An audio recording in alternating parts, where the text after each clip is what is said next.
Welcome to the Wear, Wag, Repeat podcast. I'm Tori Mystic here with my dog Lucy. Together we're interviewing cool, creative women entrepreneurs whose work is inspired by their dogs.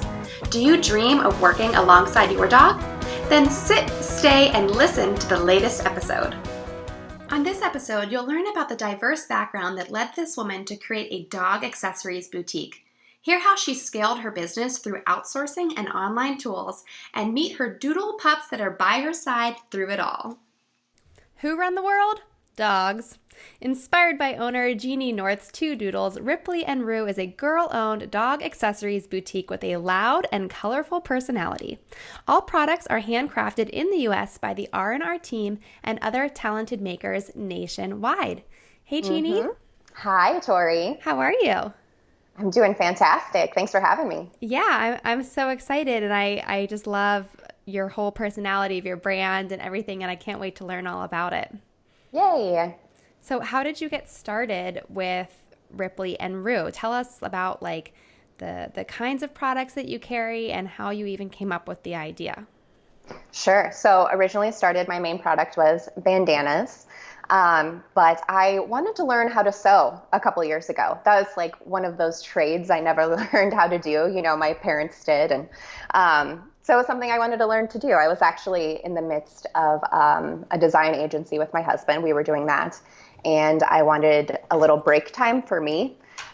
So I have a tendency to pick up new hobbies all the time. So that was one. I was like, I'm going to get a sewing machine. So let's start doing that. And my dad actually taught me how to sew. Oh, that's pretty cool. I didn't even know where to begin. Why does your dad know how to sew? Well, he's a Harley guy. Uh-huh. And he has like the vest with the patches on it, you know, so he always sews like a new patch on whenever he gets that. So that's how he knew how to sew. My mom knew how to sew, but she just didn't have the patience anymore to teach me. So, and she, you know, when you get old, your eyes get kind of hard to see and stuff. So, That's so cool. Yeah, I love telling that story though, that my dad taught me to sew. But anyways, I started sewing dog bandanas because that was probably the easiest thing for me to start with. And I had dogs. So it was quick and easy accessory for me to start with. Yeah. So the bandanas that you started with were just kind of regular triangles, nothing fancy like what you're doing now, really. No, and they've progressed a lot. And I actually originally started with twill straps. That was kind of like my signature, I guess you could say, move on the bandana, my rendition of the bandana. Mm-hmm. And I actually did that because I didn't know how to sew the long panels of a bandana, and I wasn't doing just like a classic bandana. I was doing kind of just a square and then with the straps on it. So that's kind of evolved from there. And then I have fluffy dogs, so I didn't like how some bandanas tied in the back, and that was kind of a quick and easy closure for me to do. So you just attach like ribbons to the ends basically at the time. Basically. Yeah. Yep. Very cool. So you started with bandanas, and then what was like the next product that you decided to expand into? Yeah, bows. Those okay. were the next one because we had all these fabric scraps. So we're like, well, we should really recycle them instead of just throwing them away. So the remnants basically we make into bows. So we're able to recycle those into the same prints that we use. That's awesome. And are you still sewing all of it? Oh, I don't sew at all anymore. No, I have a team now that sews it.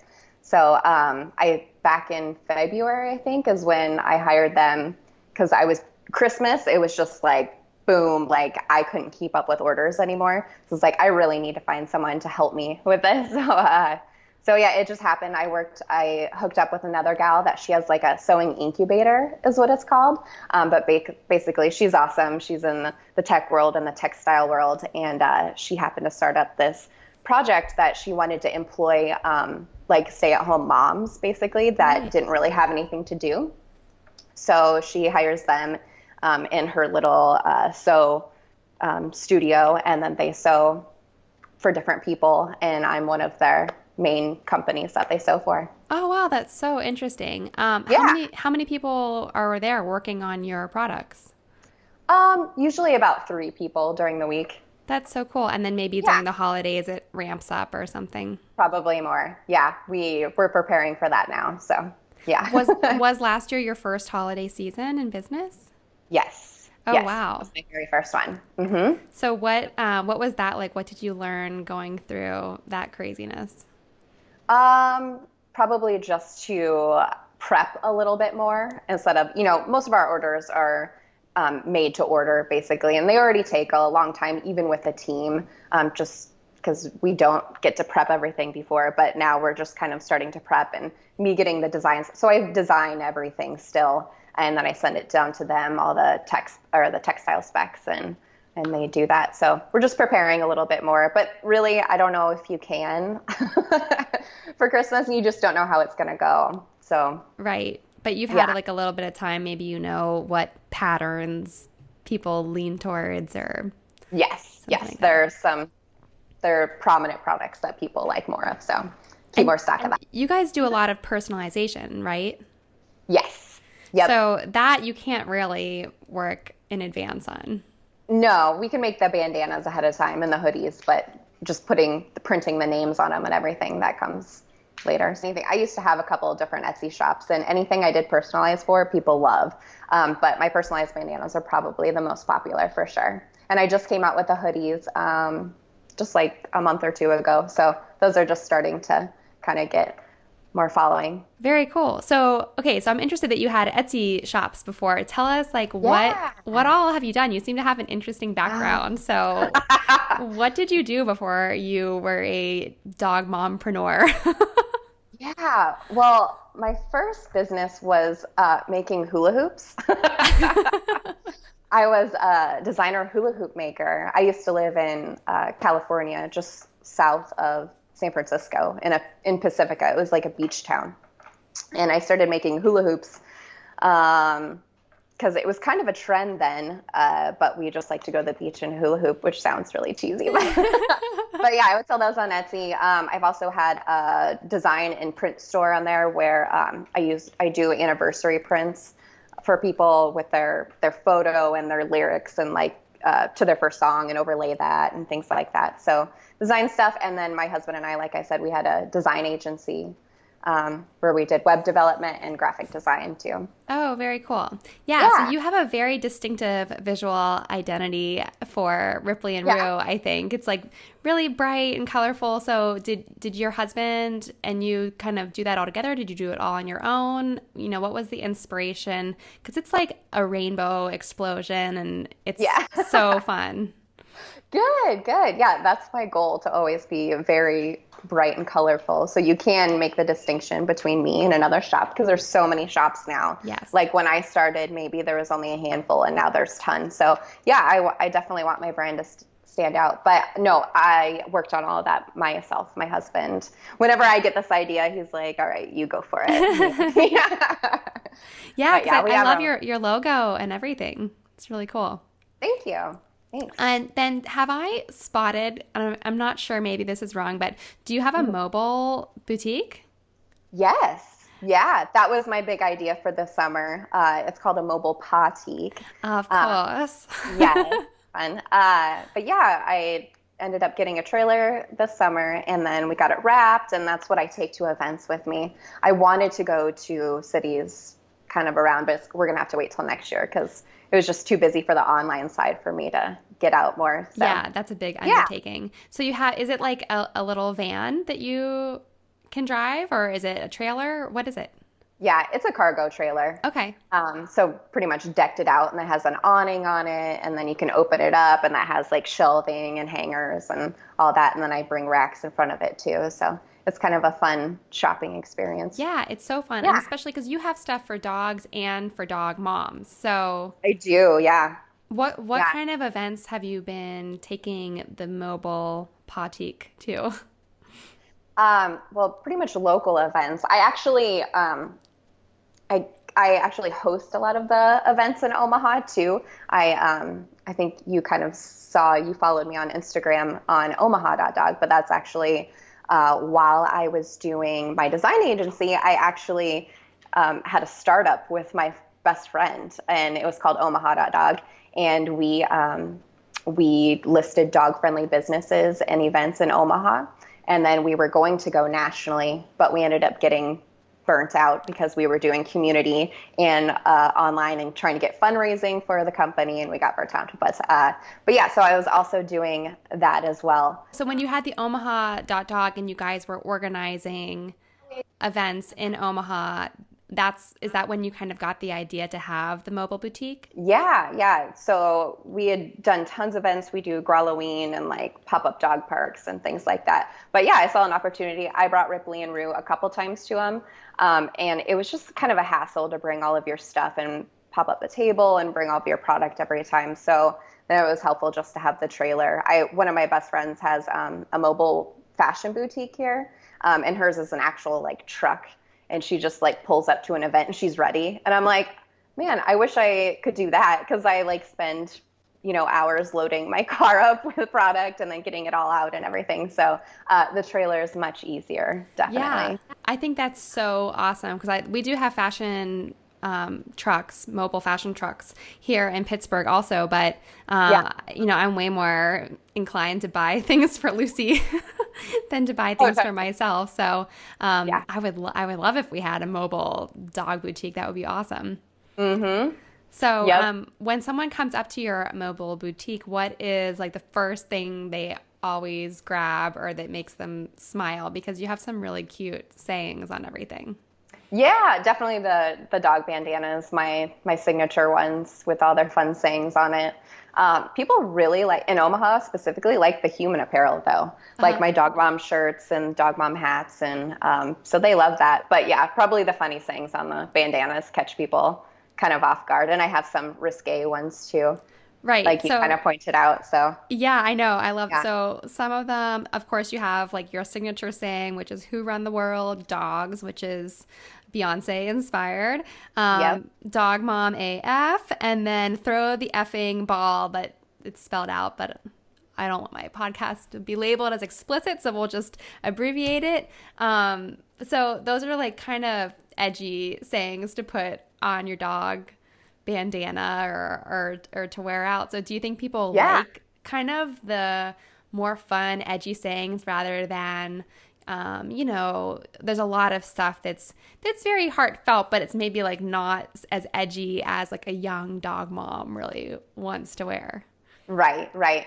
Yeah, I think with all of those products, especially you didn't say that. I don't have the dog mom AF one. I have an AF line. I have an AF line though. Oh, okay. The handsome AF, and maybe that's what I saw. Yeah. Yes. And that did great. No one else was doing the AF line for dogs yet when I started, and it was a huge hit.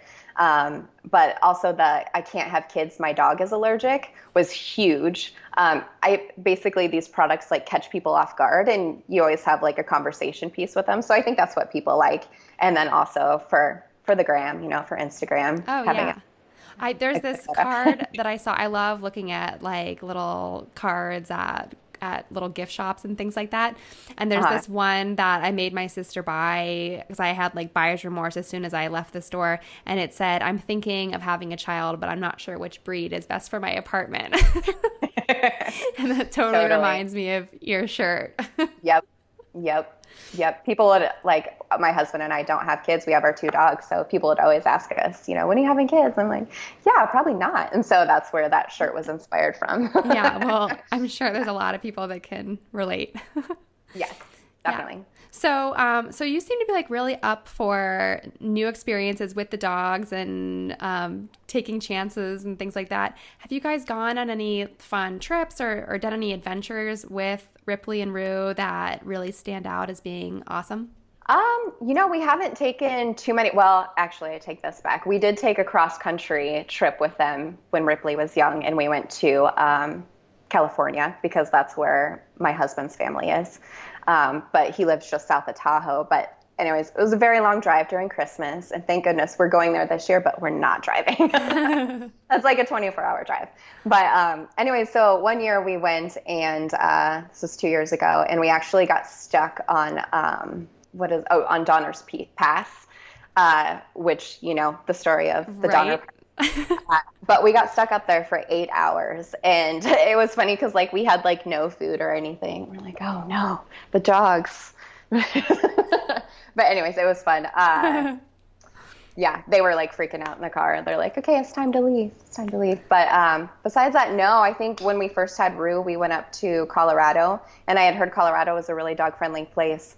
And we happened to go hiking, and then we went to Pearl Street, which is like a shopping place down there. But people said that it was super dog-friendly, but it ended up being, you couldn't even have your dog on this area of like a little brick shopping area, and it was like a $200 fee or something like that. So that's kind of where I got the inspiration for Omaha Dog, and I was searching for dog friendly places and where to take her on a patio and stuff, and I couldn't find anything. There wasn't any good resources or anything like that, but so that's where the inspiration for the dog. Oh, what a great idea. So what are some of the best places that you have discovered in Omaha that that you put on the site back when you were doing it? Yeah, well, I think people are always interested in patios first and foremost. And I think with a lot of cities, they go through the legal issue of the health department and things like that. And Omaha just went through a huge transition of that. So we went from having like hundreds of dog-friendly patios to only a few, because now they have to have a permit and go. So we had a huge thing about that. But yeah, most like shopping places, boutiques and things like that, you can bring your dog into, which is pretty cool. And we're supposed to be getting a couple indoor dog parks soon. And, that'd be very cool. Yeah, totally. So do you often take out both dogs with you when you're running errands and shopping, or can you only handle one? I usually just take one. And I heard it's good for them to have alone time, Probably. like special time. But yeah. Special time with mommy. Yeah, unless my husband's with me now. We just take the one. Is there one who gets to come more often? Because what are their ages? Tell us about Ripley and Rue. Yeah, so Rue is 3, and she's a golden doodle. And then Ripley is 2, and she's an Aussie doodle. They make life interesting. How did you choose to get those breeds? Well, it's funny because I never wanted a dog in my adult life. I had a dog growing up, and I loved that dog. But my husband wanted the dog as soon as we got a house. And I was like, yeah, I'm like good with our cat. I don't think we need a dog. And so every day he'd ask me, he's like, did you see a dog today? And I was like, no, I didn't.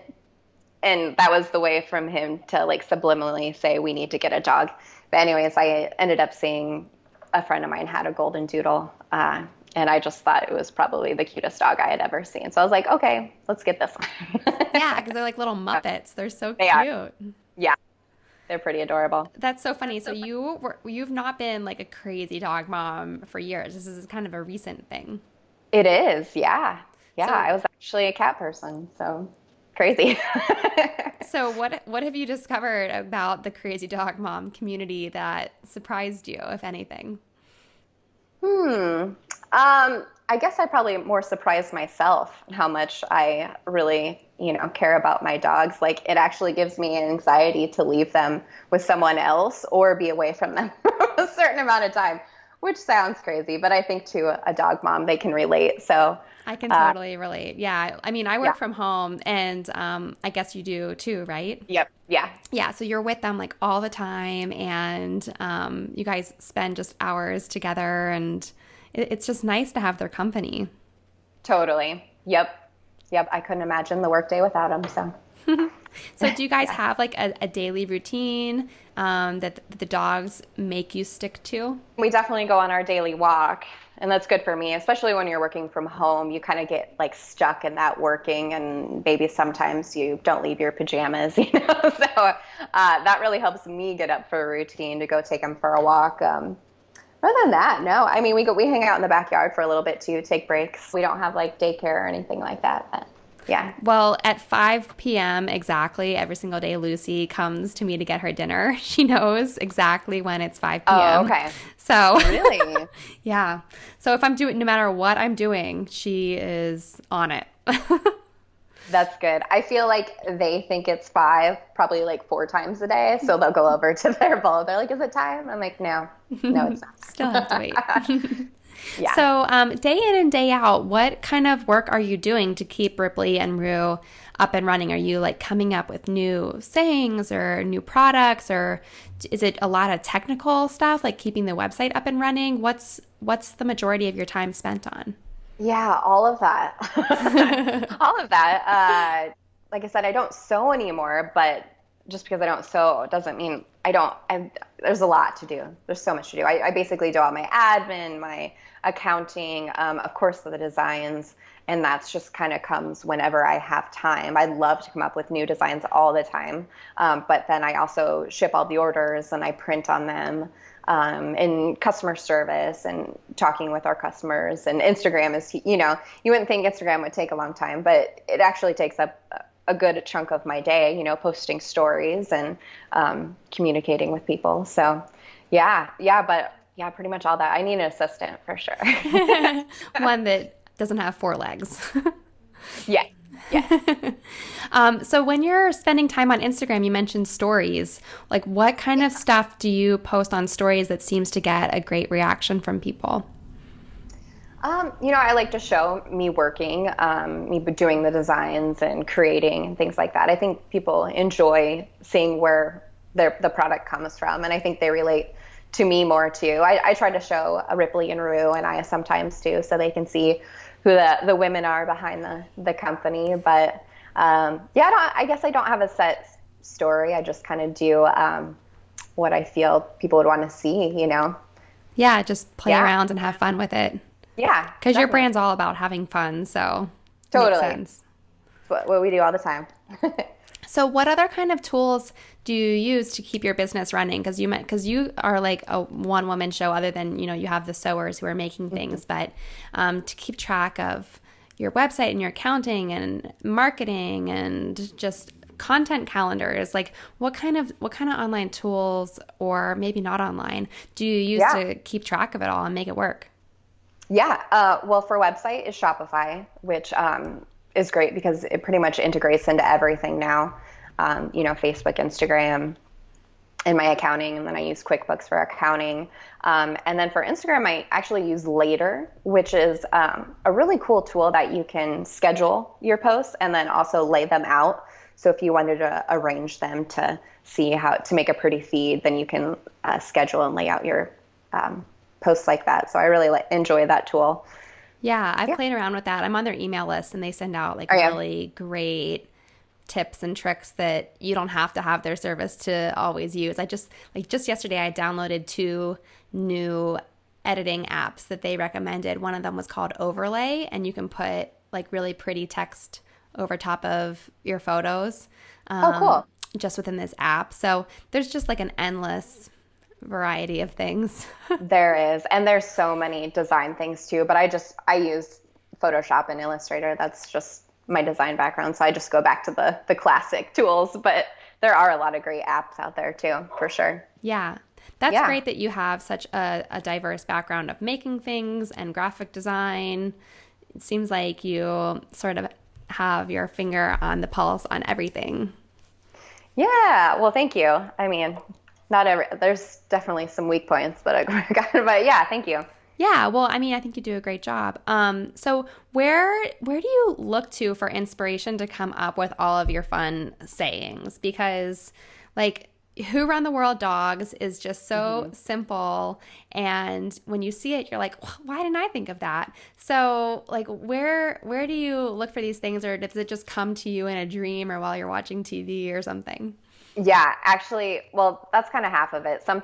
I'll see something that triggers something to me, and I have on my phone the notes. I have this really long thread of ideas, and some I don't even go back to, but a lot of the times, if anytime I think of something, I have to write it down right away so I remember it. But the Who Run the World Dogs, I follow a lot of girl boutiques, and I saw a lot of them saying Who Run the World Girls, and I'm like, well, I mean, I'm in the dog industry, and dogs run my life. So that's I was like, yeah, I love it. But actually before that, I did Fur on Fleek. That was kind of our motto in the beginning. And then I noticed other people kind of picked it up and they were using it too. And I was like, well, maybe we need something a little bit more adult. And on fleek is kind of a trend. So so that was our new motto now. Your 2.0 motto. Yeah, 2.0, right. Totally. So one question that I ask all of my guests on the show is what kind of personality traits they share with their dogs. And so many of us spend so much time with our dogs that I think we kind of meld into one person. So what are some of the traits that you share with Ripley and Rue? Yeah. Well, I think we all like to nap a lot. So no, they're just napping right here. Actually, no, I'm not a napper at all. And I actually think it's like the worst thing I could do is nap, because that's wasting my day, Mm-hmm. But yeah, I think we like to get out and exercise a lot. And man, this is a good question. We both like to dress, to the nines, get out and look nice. So we all like to dress up. Yeah, we like to dress up. I mean, they didn't say they like to, but right. Well, and all the attention that comes along with being dressed up. Right. Exactly. That's the best part. Yep. Usually it's followed by treats or some cuddles or something like that. Yep. That's true. Yep. And we like food, definitely. So holiday is coming up. So is there anything that people should keep an eye out for from Ripley and Rue? Any exciting holiday products that they should put their orders in now for? Ooh, well, we haven't launched them yet. Okay. But yes, we are coming out with an awesome Christmas line, and then also I'm coming out with a bohemian line of bandanas and collars, which should be really fun.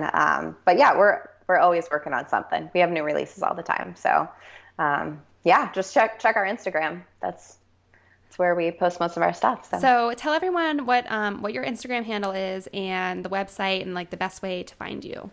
Yeah, definitely. Instagram is where we are mostly. So at Ripley and Rue. Facebook is Ripley Rue /Ripley Rue. Mm-hmm. And then you can contact us through the website for sure, ripleyandrue.com. And yeah.